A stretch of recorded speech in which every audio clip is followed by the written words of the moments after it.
look at the Bible and look at how God designed us, why we dance. Are we dancing to prove our existence, or are we dancing because we know that we are made by the King of the universe? He chose us and He gave us that gift. All we have is something He has given us, so we're going to just give it right back to Him. Hello, and welcome to Working with me, Dan Doriani, hosting a podcast where we explore faith, work, culture, and the way believers can make a difference in their corner of the world. Today, my guest is Peggy Townes. She is the director of the Briarwood Ballet here in Birmingham, Alabama. And it's a church-based, really unique church-based ballet ministry that is technically proficient or excellent, even though, and I'm going to introduce Peggy a little bit more than I usually do because it's just so unusual that when you hear church-based ballet, you have a picture that's probably not accurate. So I'm going to make sure we understand. First of all, this is a program that has about 500 kids, 99% or 98% are girls, some boys, ages 2, 3, 4, just little kids with their moms. And then 5, 6, 7, 8, 9, 10, they're getting a little more serious about disciplining their bodies. And then around age 11 through age 18, they can become proficient enough to perform in public. And most of the performers in public are 13, 14 through 18. They're junior high and senior high, but some are so good and confident that they're in public even at the age of 18, down to 11. If you're like me, you would come to something like this thinking to yourself, oh, this is going to be cute, this is going to be adorable, this is going to be nice music, and we're seeing little kids doing their best. And that's not entirely false, but it's mostly false. When you come to the Briarwood Ballet presentations for the older girls, it's professional quality. And one way to say it is the older girls are recruited seriously by ballet programs throughout the country, and professional ballet companies are recruiting 17, 18-year-olds here because they're that adept. And they're also coming to recruit them for college programs. And the only thing I can say is that I came expecting cute and adorable and nice, and I saw a highly professionalized presentation, even though the children are amateurs and they're worshiping the Lord. This year it was Come, Let Us Adore Him, very worshipful and joyful, great music. I was moved, as you know, Peggy, I said it in front of a bunch of people. I was laughing out loud at times because my body just had to respond in some way. You know, it's almost like it wasn't appropriate all the time to applaud in the middle of their presentation. So I'm just laughing because it's so wonderful that it comes out of me. But other times I was, crying a little bit because of the joy and the expressivism of it all. So you work at that very high level, but you also work with 4-year-olds who are learning to love their bodies and move them well, and also with girls who are 11, 12, 13 going through puberty, fighting the spirit of the age, which has so many messages about the female body that are not helpful. So that's a long introduction. Tell me what else you want to say. Comment anyway. Then we'll go to questions and answers. But just talk to me about your heartbeat. To talk about Briarwood Ballet, honestly, I have to talk about my mother. Sure. My mother, Barbara Barker, was the founder of Briarwood Ballet, and my father was the founding pastor of Briarwood Church. And neither of them were really equipped for ministry at that point of their lives. They were both brand new Christians, honestly, when Daddy started Briarwood. And Mama had no gifts for being a preacher's wife. Okay. She would say, I didn't cook. All I had ever done my whole life was be a ballet dancer. And that was actually in a time when people weren't real sure that Christians should dance. That's correct, yeah. So, right. Back in the 60s. And after several years, Mama began to teach again in the community, but she was really limited in what she could say to her students. And the church administrator in 1980 came to her and said, why don't you start a ballet program in the afternoon at the church? We have lots of things for kids, for boys, but not much for girls. And so the beginning of the ballet was really just because at that time, every little girl should take ballet. And right. That was part of, you learned posture and you learned your etiquette and confidence. Right. And so it started like that. But anytime that someone would come to the program who really had gifts for classical ballet, Mama would send them away and just say, I don't have the facilities, the faculty to train your students. So it was sort of 4-year-olds to 10-year-olds or no, something actually, like that. it started with kids all the way up. Okay. Yes. I mean, the first year, I think we had, 40. And then the next year it was 60. I mean, it was growing And it was all quickly. ages from the very beginning. But we didn't have real bars. We didn't have nice floors. We didn't have nice mirrors. So after a while, what happened was Mama would send these talented kids away and they would lose their way spiritually. Right. And so one mom said to my mother, yes, she gained ballet, but she lost her soul. Yes. And so Mama began to pray, Lord, would you give us the facilities, the rooms that are built as ballet studios and the faculty so that I don't have to send students away. And God really did that. So let's just pause for a second and state what might be obvious, and that is ballet in general is not a place that's full of Christian influence and Christian ideology. There may be people who have some remnants of Christianity, not many believers in that field, but it's not only not many believers, it's also secularized. Yes. And she knew that, and she felt that. And here, it's dance, and to the glory of God, whatever you do, eat or drink, you do it all to the glory of God. This is a faith and work podcast. So we have a woman whose work was ballet, who's bringing her faith to work. Big picture. Keep on going. For sure. And I think that was probably the biggest struggle. Early on, the best faculty out there for teaching ballet did not know the Lord. So Mama was literally leading people to the Lord as they came on staff. And so she's taking some risks. She really is. Come teach with us, but I got to tell you about Jesus first. Exactly. And God began to really do that. But I think at the same time, he was moving in the dance world as well. And people began to hear about Briarwood Ballet, and God brought us amazing faculty, not just but amazing faculty with these resumes that were truly, some of these were nationally known artists or choreographers. And they came, and many of them were learning for the first time, how do you incorporate your faith into dance? This is a very technical, art form.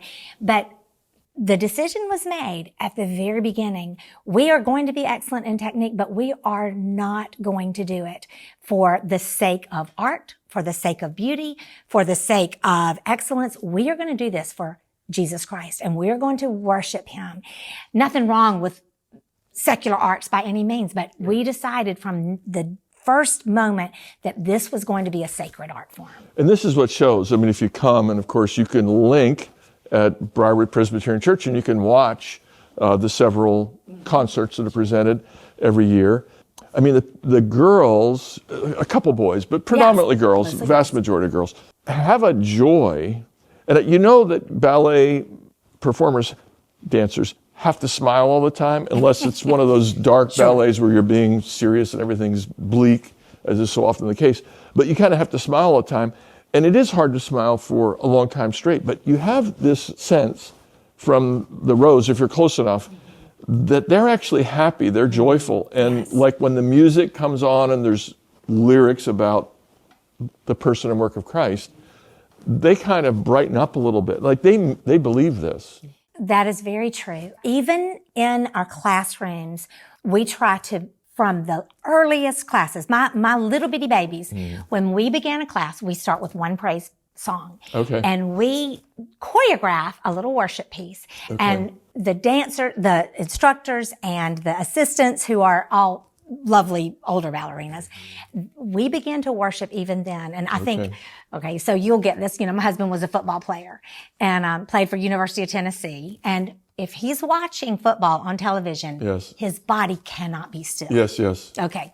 So I think when you've got a worshiper who is trained in ballet, their body cannot be still when the music begins. And so we just, from the earliest times, and sometimes I'll even just turn the lights down low and put on a beautiful music and just let my little ones dance. They just move around. Which is what 2 and 3 and 4-year-olds do. Exactly. And I think they begin that joy there, like, I'm doing this for Jesus. And I even will put an empty chair in our room with our little ones and say, we have an unseen audience, and he is the one we dance for. And so, I mean, you know, the So babies get you it. might do Twinkle, Twinkle, Little Star. Yeah. And you might do a song by Raffi or somebody else. But you also have a Christian song from the beginning. But it goes throughout, and it has different forms throughout. So I would like to talk a little bit about the way you disciple the kids. So from the very beginning, we talk. I say we, I'm not part of it, but I feel like I'm part of it a little bit. Absolutely. You know, we talk to kids that God gave us bodies, and bodies move, and our bodies can do wonderful things. And if we train them, you know, we can do more and more things. It's just amazing what the human body can do. Yes. And you talk about the gifts with maybe 3, 4, 5-year-olds, and then you keep on giving Christian perspectives, biblical perspectives to the children of different ages, you know, 7, 8, 9, 10, 11. But then serious discipleship begins when they're a little bit older. And that's junior high and senior high. Give me a little bit about it, and then we'll follow up. I'm going to follow up on it a little bit, but give me an overview of how you do serious discipleship when they're a little bit older. And you can imagine, like, as a dancer, you are standing with very form-fitting clothing, even though we try so hard to work for modesty. But still, you have to look at your body. You're standing in front of mirrors. Yes. Some of these kids are dancing 24 hours a week with us. So imagine the toxicity of going through puberty. Yes, exactly. Going through puberty, standing with a bunch of other girls, and your bodies are changing, and you are looking in a mirror. And you're constantly tempted to compare. Absolutely. Better, worse. And you see the worst in yourself at that age, of course. And ballet, I think, selects for very perfectionistic personalities, very type A personalities. Yes. And so there is that immediate pressure on them. And we used to wait until high school to make a Bible study part of their ballet curriculum. But we started realizing it's not soon enough. Yeah. That comparison and that pressure to really discipline your body, which might mean restricting food too much, is starting so early. Yes. And so we began to start, by the time they get to a 7th grade level, part of their curriculum now is a Bible study with each group. And in that we go through, we'll spend maybe one semester looking at just the Bible, like a book of the Bible. Right now we're in Genesis, and we're talking about the creation. So it's not all about body and dance and presentation. No, exactly. It's about Jesus. Right. But then we'll also take a book. So there's a book called The Lies Young Women Believe. Okay. And we'll spend then a semester looking at that and looking at the lies that Satan tells. And I try to really make that time where the girls, in fact, the boys have their own Bible study. And I try to make it so that the girls can really open up and be vulnerable, and talk with what they're struggling with. Yes. And we have to lay those things before the Lord. That's a time when we really pray for each other. We lay hands on those who are struggling with injury, which is often, as you can imagine. It's just a demanding, it's got a sport. I mean, it's art, but it's got sport disciplines of the body, jumping, leaping, strengthening, and so forth. Absolutely. And so people get hurt, sure. But I think the most important thing that we do during that time is just look at the Bible and look at how God designed us. Why we dance. Are we dancing to prove our existence as that we're worthy, that we are valuable? Or are we dancing because we know that we are made by the King of the universe? He chose us and he gave us that gift, and we can use it to worship him. And we often talk about the fact that we can't earn his favor. Jesus Christ did that. All we have is something he has given us. Right. So we're going to just give it right back to him. Right. And trust him with that. We have a focal point, we have a goal to offer it all to the Lord, and we're also realistic about life. I love the approach that we do some Bible study in general, just let it apply to whatever it needs to be applied to. Studies, mom and dad, brothers and sisters, eternal questions that come up, at an early age for kids, but we'll also focus on the issues for girls of a certain age in an activity and a discipline that has certain temptations, and we don't just flee temptation, but we also address temptation. Yes. We do both. I had a conversation, so in my view, and I think most people even objectively agree that my daughters are all beautiful, and God gave them strong and healthy and lovely bodies and faces and hair and everything. And I was saying something to the effect that, to one of my kids once, you surely can't, we were talking about women and body issues. I said, you surely can't have any body issues. And she said, Dad, there is no woman in America that doesn't have a body issue. Now that may not be literally true. Pretty close, but hyperbole is permitted, right? Everybody works with those issues. And it is especially tempting in the world of ballet where, you're supposed to be 5'8" and size 0. Mm-hmm. And that's been the situation for years and years and years. And of course, some of the girls that dance in Briarwood Ballet are 5'8" and size 0, and they do look very elegant and so forth. Mm-hmm. But I also noticed that you don't have to fit a certain body type to be on the stage here. Yeah. And everybody's proficient at moving and controlling their body, but you don't have to fit that stereotype. Sure. Can you just walk us through that a little bit? Sure. And I know there's a tiny bit of openness to this in the secular world now because of maybe growing awareness of the problems of women not caring for their bodies properly. Right. But I think you're ahead of the curve. Walk us through your convictions on that. Well, I do think it's tricky. I mean, I think that when God equips you to do ballet or anything, a lot of that is the way that he actually made your body, right? There's a body type for basketball. Exactly. And it's different from the body type for football. Exactly, yeah. And so there is a reality there. And what we desire, in fact, one of the things that we have in our goals is we want well-conditioned dancers. Yes. We want to make sure, and we want them to understand, we bring in nutritionists. Okay. We want them to understand how you fuel your body as a Christian. Yes. As an artist, and as specifically as a dancer. And then, we can't control how they do that, but because we can the nutrition encourage. For a dancer is different from the nutrition even for, let's say, a young woman who's a long distance runner. Oh, for sure. And might look vaguely similar in their body type, but they don't fuel their body the same way. Exactly. And so that's one thing that we want to educate them, but then we also want to make sure that they are aware that God created their bodies and he didn't do it equally. Right. I mean, I remind them often. Equal worth. Exactly. But not identical in actual outward form. Exactly. Right. And with each of them, there is going to be an area where they are going to excel, but there will always be someone better.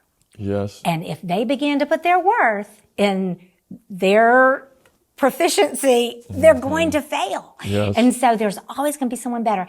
Now, we do try early on, we actually have 2 tracks. So we have one that's more classical and one that's more contemporary. Okay. And we do, at the age of 5th grade, we choose a track for your student according to, was their body created for classical ballet? Is their mind created for classical ballet? Those are much more type A personalities. They have hips that can rotate, feet that will work in point shoes. There are things that we're looking for physically, but we try not to make it so that if they are gifted for that, but their body isn't the typical ballet body, we don't let that be our dividing factor. You can still dance. Yes, absolutely. Right. And so, but we try to put them where we believe that they'll succeed. And in the world of ballet, especially the collegiate world, classical ballet it's becoming less and less of a focus. Okay. Contemporary ballet is becoming more and more of a focus. And that's more flexible in a variety of ways. Yes, it is for sure. And so we want both. But I mean, we've had students come through here without an arm. And one of my most precious students that I still keep up with and adore was born without an arm, but she loved ballet and she was actually a really good dancer. And so we just were able to not only use her talent, and she performed a lot, but then she also assisted me with my classes. And I was able to talk to my students about how the fact that we would think if we had a physical limitation that meant we couldn't. You can't. Use that to glorify. And so just to put it in perspective, since ballet and dancing is mostly for girls, but, some of our listeners are males. Yeah. This is true for all humanity, not just for girls, right? I mean, if you want to be an ice skater, you better be short. Yeah. If you're going to make it to the highest levels, because when you're taller, it's just harder to rotate as fast.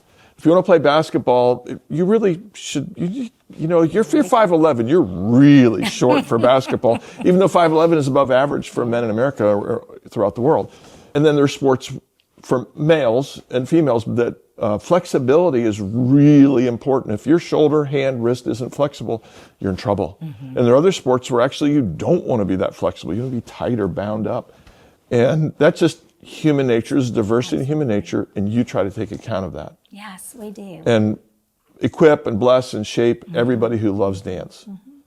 That's just great. Thank you for that. Yeah. Well, there's no question there. I just think it's awesome. Yeah.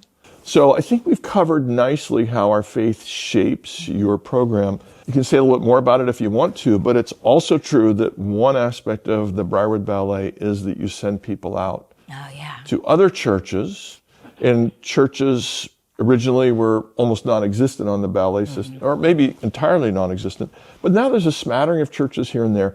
When you try to pass on your DNA, what do you say about uniting faith and dance that you haven't had a chance to say yet? When we have other churches call us, or actually quite a few of our graduates have gone on, and they've wanted to replicate what they had at Briarwood Ballet in their own churches. And I think there's a couple of things there. Number one, you have to remember, we have celebrated 45 years. Yes. So you can't begin there. Right. You have to be willing to start. Do not despise the day of small things, right? You have to be willing to start with what you have. Kingdom of God is like a mustard seed. Exactly. Okay. But I do think that it is, for us, it was just very important. And I encourage them to do this. Decide from day one who you are and what your purpose is. So I say often, we teach dance in the context of the gospel. Okay. And we teach the gospel in the context of dance. There's nothing wrong with ballet or dance outside of Christianity by any means. Right. But we have found our entire purpose is for the glory of God. And so everything we do starts there, and it's very easy to begin to shift. And what we see is, if you don't start there, if you start with just trying to gather, enough people to make it work, any way you can, it's going to change the costumes that you choose. Okay. Right. And it's going to change the DNA of who you are. And so I would say, you want excellence, work with what you have, but from the beginning, fly your flag. Don't try to scoop the Christianity in there. I mean, sometimes I'll be at a arts fair or something, and I'll have parents come up and ask me about the program. Like, they've heard about the program, they want their child here, but they don't want their child indoctrinated. And I'll say very clearly, then our program is not for you. That's not who we are. Right. And she said, you're going to talk about Jesus in every classroom? And I said, in every classroom. We will begin, we will end, and it will be in every part of that classroom, that's what we're going to talk about. Right. And so I think that's one thing that I would say we value, and we would want that replicated as well. And I think it's very easy to just compromise a little bit, and you're going to have major mission drift. Yeah. Well, that happens. There are schools that are Christian schools, Christian colleges, Christian high schools, elementary schools. And I'm not judging or condemning anybody, but you had best say, I taught at such a school that was a Christian school, but we allowed secular people to come. Many of them became Christians, many did not. Yeah. But this is a Christian school, and you will hear about our faith. It'll be woven throughout. It won't just be in the Bible classes required for freshmen. It's not do it once or twice and it's done. It's going to keep showing up throughout. If you're willing to come here with us, we're happy to have you. But you're going to keep hearing about it. Right. It has to be clear, or else exactly the pressure comes in, my child's not going to stay here unless. Well, right. We were very clear about that from day one. And we're not against secular schools. If you want to send your child to a secular ballet program, we can recommend some for you. I do want to pick up on your point about costumes. And it's very clear when you walk in at one of our programs that there's just more material. Yeah. and it's maybe a little bit thicker, and it's not skin tight, and allows people to flow and move, but there's just more on their bodies, covering legs and so forth. Not completely covering so they can't move, but there's a lot more room for discretion and modesty. And that is very important to us. even our males, you'll notice, don't just wear tights. Yes. You know, from day one, we knew with Mama and Daddy that Daddy was going to have the ballet perform in the sanctuary. Right. And so that was just from day one, we thought the way that we costume our students has got to be able to translate to a worship service. Right. And so that is going to change everything. Right. And I will say it's getting harder and harder. You look on that stage and you see a beautiful tutu. That's a $500 to $600 costume. And, you know, we've got 25 of them up there or whatever it is, you know, each one of those, they're expensive. It's expensive and hard. And we're constantly, you know, having to have things made. They're beautiful too. Thank you. I mean, the colors are beautiful, and they change their outfits, I don't know how many times in a 1 hour concert. Yeah. Right. It's like, how did they change so fast? Yes.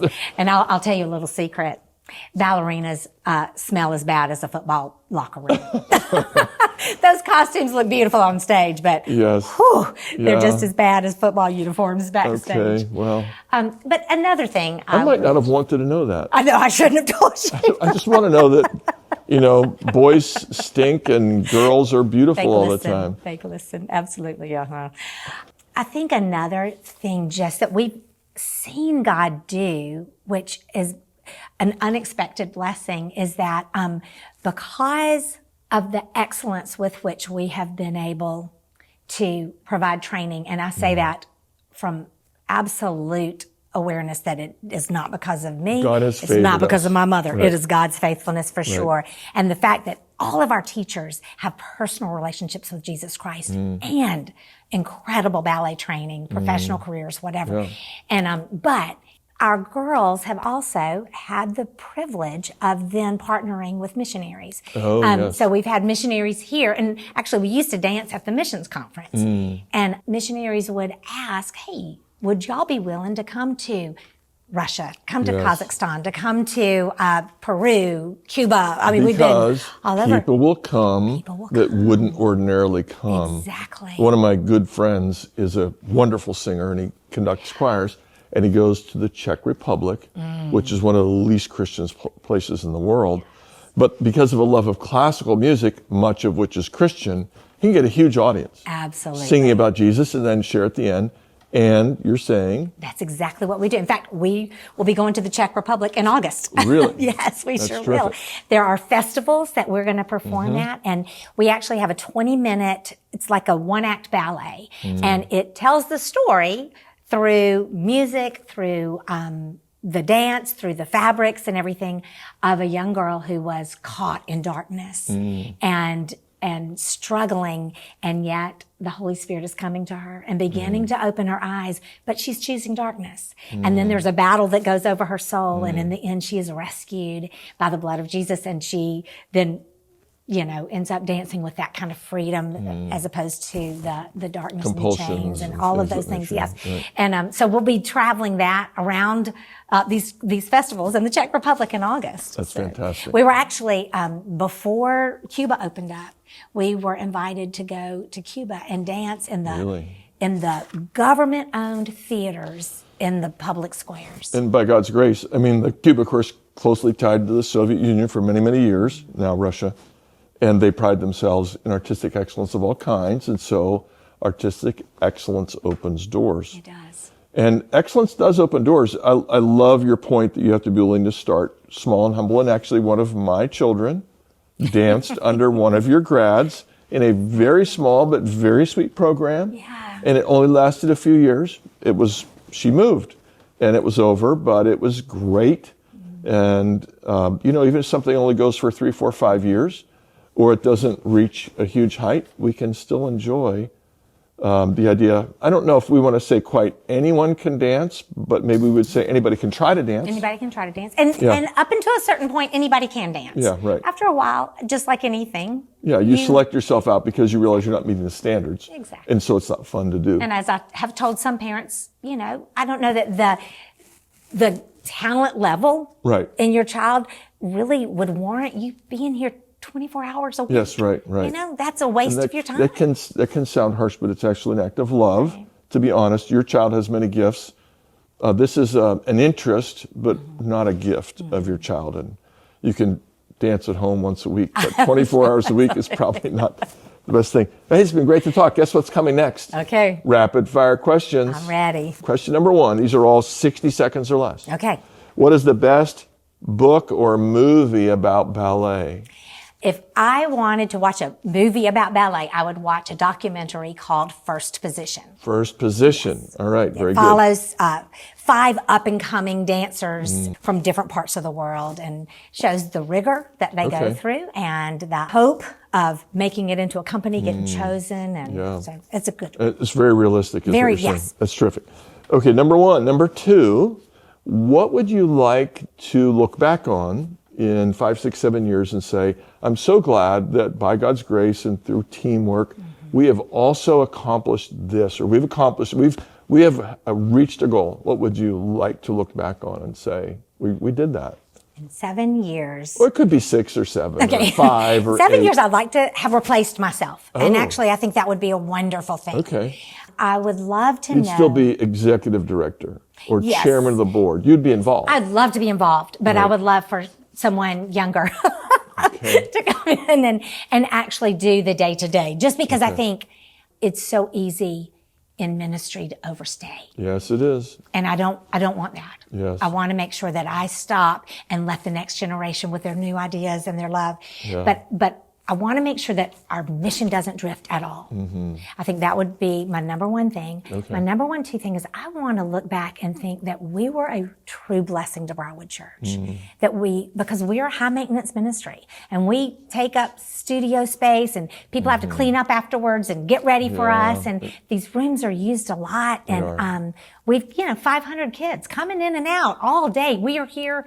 We are the last people to leave every night, I think, and the first people here on Saturdays. And I want to know that that the Holy Spirit actually was even more present because we were in those studios worshiping. By the way, I want to make one thing very clear.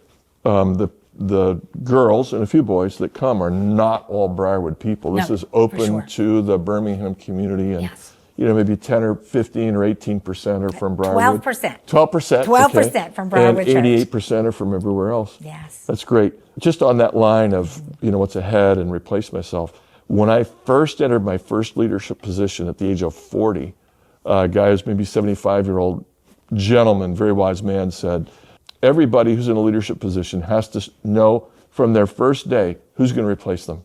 Wow. I said, well, it's too late. I've been doing it for 2 weeks. All right, last question.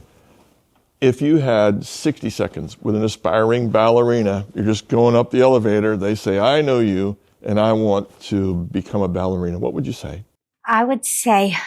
Let's assume a fairly high level of talent. You've seen her dance, and she's capable.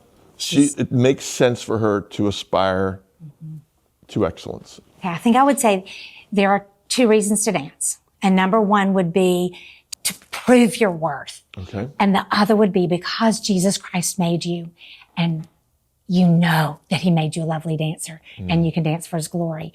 And if you dance as a competition, always trying to prove that you're better than everyone else, you will never have rest.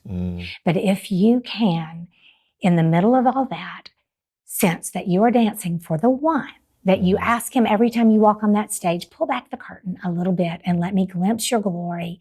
And you're worshiping him, even the hardest workouts, the most exhausting times, the blisters, the blood, all the things, it would be worth it because it would be for your Savior. And you will feel a deep sense of rest in the middle of your work. I know I said this is the last question, but just to follow up a little bit, you pointed out, of course, that dance is intensely competitive, like many other fields. It is. And dancers know when they've made a mistake. I was hanging out with some of the dancers after their last presentation and I messed this up. And of course you messed it up. I mean, everybody messes things up all the time, but if you're trying to prove yourself, it's devastating or exhilarating. I did the best ever. And you either glorify yourself or you're crushed. But if you're doing it from who you are, from who God made you to be, for a purpose beyond yourself, then there's liberation in the mistakes. Absolutely. And in the excellence both. Amen. Yeah. Absolutely. Hey, it's been great to have you. Peggy Townes, director of the Briarwood Ballet. Thank you for all you do. And keep up the good work. It's beautiful. Thank you so much. Working with Dan Doriani is a production of the Center for Faith and Work St. Louis. We seek to promote faithfulness in the workplace, in education, in discipleship, and in the stories of believers who've applied their faith at work. If you want to put your faith to work and change your corner of the world, visit our website, the Center for Faith and Work St. Louis. Look for faithandworkstl.org. That's one word. We'll help you start a cohort with like-minded believers who also want to practice their faith at work. This podcast is donor-supported. To keep us going, please donate on our website. Maybe more importantly, you can support us by listening, by subscribing, by sharing, by liking us, by posting us on your favorite platform, or go old school and tell a friend.